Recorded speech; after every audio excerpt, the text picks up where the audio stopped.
Good evening and welcome to the Daily Mirror News Roundup. You're with me, Azhar Zahid Kareem. Let's take a look at our headlines. Shortage of material leads to digital driving license. Cabinet nod to increase payment given to families of disappeared. Cabinet nod given to voluntarily downgrade Sri Lanka's income status. 18 caves conserved in Mihintale. First ever ground mount solar power plant opens in Batticaloa. Australians arrested over alleged Sri Lanka bribes for lucrative contracts. Now, diving into our lead stories. Cabinet spokesperson Bandula Gunawardena stated that with the shortage of material to print driving licenses, a proposal has been made to the Cabinet to introduce a digital driving license with a QR code.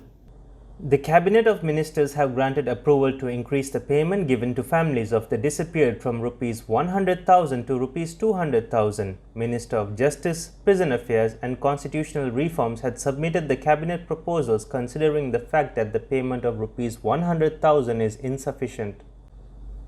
Cabinet nod has been given to demote Sri Lanka to a low-income status, a step that is taken with the aim of having more access to financial assistance, loans and concessions. The proposal was made so that the crisis-stricken country can gain concessionary funding from the International Development Association, which is the World Bank that helps the poorest and vulnerable nations. Sri Lanka is currently categorized as a developing/emerging lower middle income economy.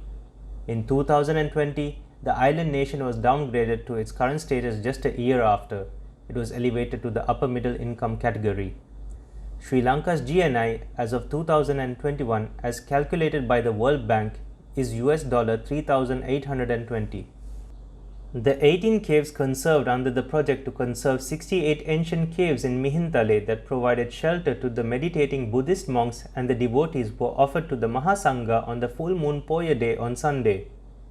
It coincided with the 2330th state Kathina ceremony held at the Mihintale Rajamaha Vihara.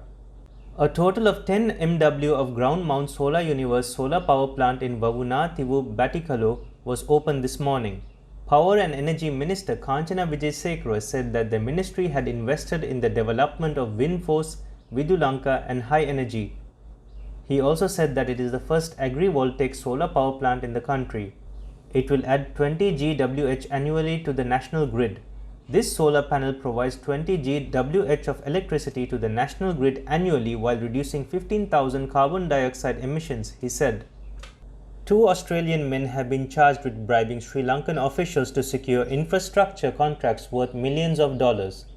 Australian police arrested the pair last month after a decade-long investigation spanning several countries, BBC reported. The men aged 67 and 71 worked for a company which has been accused of misconduct in South Asian countries. They are yet to respond to the charges and will face court on Tuesday. For further details on these stories, visit our website www.dailymirror.lk. You're with me, Azhar Zahid Kareem. This was the Daily Mirror News Roundup.